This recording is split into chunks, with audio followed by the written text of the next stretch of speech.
I died for 20 minutes. But instead of going to heaven immediately, I found myself standing at the very gates of eternal darkness. I could hear the screams, not just loud but inside me. I could smell the stench, burning flesh mixed with something so foul. It made my soul want to run. I thought I was a good woman. I went to church. I gave to the poor. I didn't hurt anyone. But what I saw there, and the words Jesus spoke to me when he pulled me back, changed everything. My name is Sarah Daniels, and I'm only alive right now because of the mercy of God, and because of certain good things I had done without even knowing heaven was keeping record. Please don't take this story lightly. It's not entertainment. It's a warning. One day, your heart will stop, and your eternal destination will be decided in a second. I was given 20 minutes to see what happens after the last breath, and I will never forget it. Before I begin, I want to say thank you to everyone who's part of this channel, to all our faithful listeners, our prayer partners, and those who share these testimonies so others can hear the truth. Every comment, every like, every share is not just supporting this work, it's helping to save souls. I have seen with my own eyes how one story can cause a stranger on the other side of the world to surrender their life to Christ. So if you've been touched by any of the stories here, please keep standing with us. Keep praying for those who hear. And if this is your first time joining us, welcome. Today's testimony is personal, raw, and deeply serious. It's about the day I died, and the reason Jesus sent me back. My name is Sarah Daniels. I was born in a small town in Ohio, 1979. My parents were decent, hardworking Christians, the type who made sure I was in Sunday school before I even knew my ABCs. I grew up knowing all the Bible verses kids memorize. I sang in the children's choir, I played Mary in the Christmas plays, and by all outward appearances, I was a good Christian girl. But deep inside, my heart was far from God. I didn't drink, I didn't smoke, I didn't sleep around, but I had something just as dangerous: pride. I believed I was better than others because I lived right. I judged those who didn't dress like me, speak like me, or worship like me. By the time I was 35, I had a comfortable life, married to a kind man named Daniel, blessed with 2 children, and working part-time as a school secretary. Every Sunday, I was in church. Every Easter I was dressed in my best, and every Christmas I gave donations to the local shelter. But my relationship with God? Shallow. I prayed when I needed something. I read my Bible in bits and pieces. I thought hell was real, but for murderers, rapists, people who deserved it, not someone like me. Looking back now, I realize how lukewarm I was. I avoided the big sins, but ignored the small ones: gossip, unforgiveness, spiritual laziness. I clung to grudges. I could smile at someone in church, and then speak badly about them to a friend. In 2018, I remember an old woman in our church named Ruth pulling me aside after service. She looked me in the eyes and said, "Sarah, you have a beautiful heart, but God wants more of you. Don't be satisfied with religion." I smiled politely, but deep down, I brushed her off. More of me? I was already doing enough. If only I knew. On the night of February 14th, 2021, Valentine's Day, my life took a turn I never saw coming. I had been feeling a little tired that day, but nothing serious. Daniel and I had dinner at home with the kids, exchanged gifts, and laughed over dessert. At around 9:30 p.m., I felt an intense pressure in my chest. My vision blurred, my ears rang, and before I could even call for help, everything went black. I didn't know it then, but my heart had stopped. For 20 minutes, I was gone from this world. And the next thing I remember was not floating over my body like in the movies. No, I was somewhere else entirely. Somewhere I didn't think I'd ever see. The moment everything went black, I thought I had fainted. But this was different. There was no sense of waking up.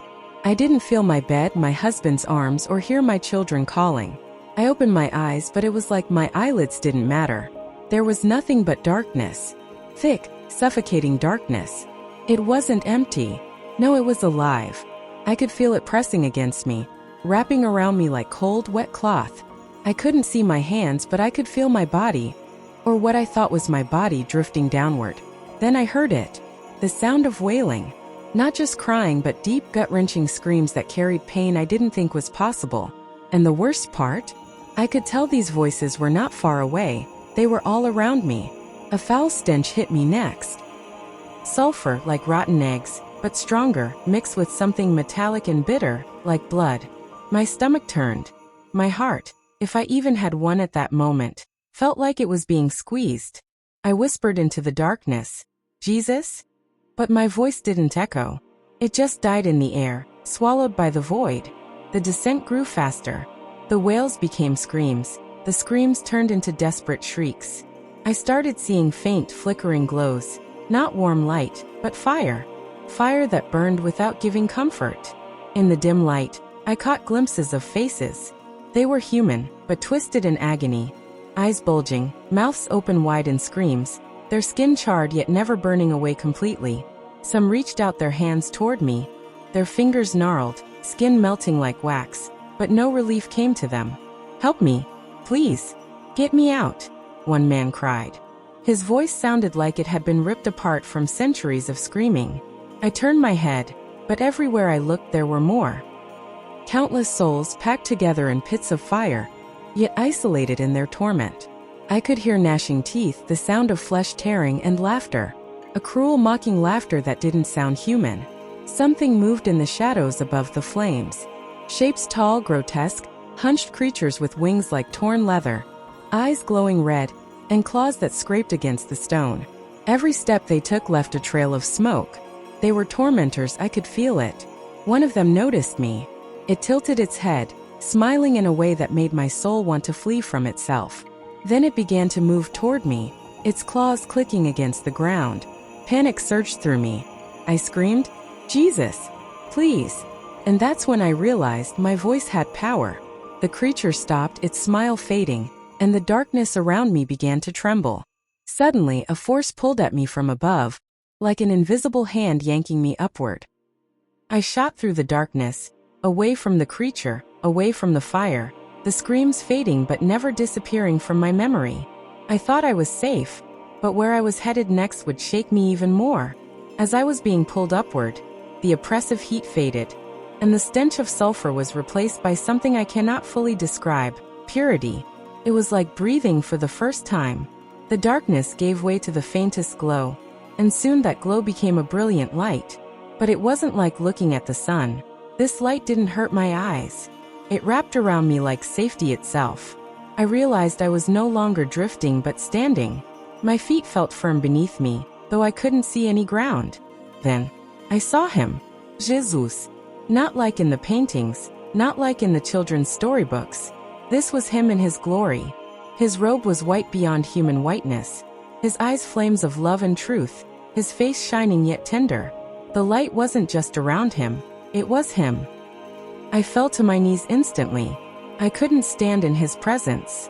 Every thought I'd ever had, every word I'd ever spoken, every hidden motive, I felt it all laid bare before him.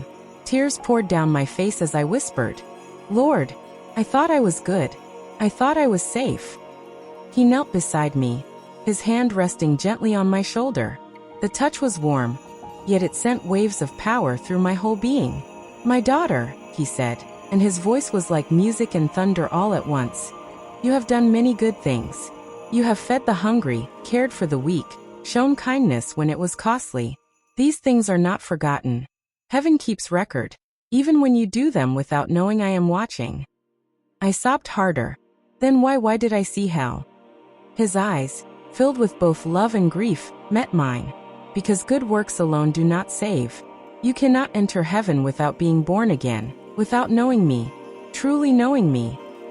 I brought you here to show you the truth, and to send you back to warn others. He helped me to my feet, and as I stood before him, I felt lighter, yet I knew the weight of his words.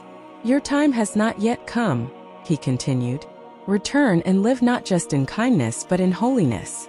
Tell them I am coming soon. And hell is real." The light around him grew so bright I had to shield my eyes. "Go," he said, his voice echoing through the very core of my soul. "And do not waste the days I give you." In an instant I felt a powerful force pulling me backward, through the light, through the air, until suddenly, I gasped. My eyes flew open. I was back in my body, lying on a hospital bed, Daniel sobbing over me. I was alive, but I was not the same. From the moment I opened my eyes in that hospital room, I knew I could never live the same way again. Daniel held my hand like he was afraid to let go. He told me later that the doctors had pronounced me gone for 20 minutes before my heart started beating again. They couldn't explain how I came back without brain damage. But I knew exactly how, and who had brought me back. The first thing I did when I returned home was fall to my knees beside my bed. I didn't pray for blessings, health, or money. I prayed for forgiveness. I repented for every time I had been lukewarm, every moment I'd chosen comfort over obedience, every grudge I had nursed instead of letting go. My Bible, which once gathered dust on the nightstand, became my daily bread.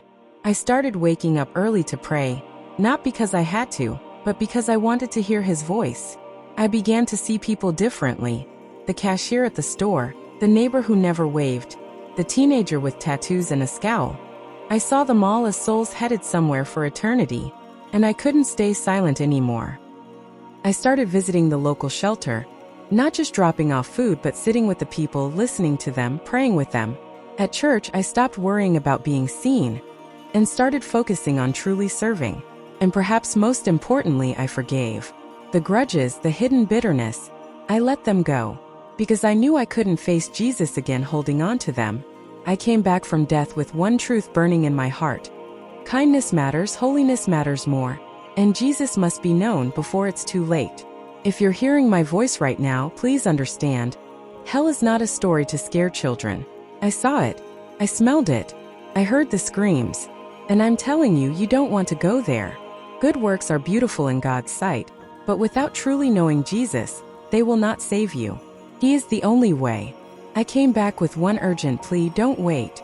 Eternity is only one heartbeat away. Make sure you know where yours will take you. Repent, forgive, live holy, and seek Him while there is still time. Friend, I died for 20 minutes, and Jesus gave me a second chance.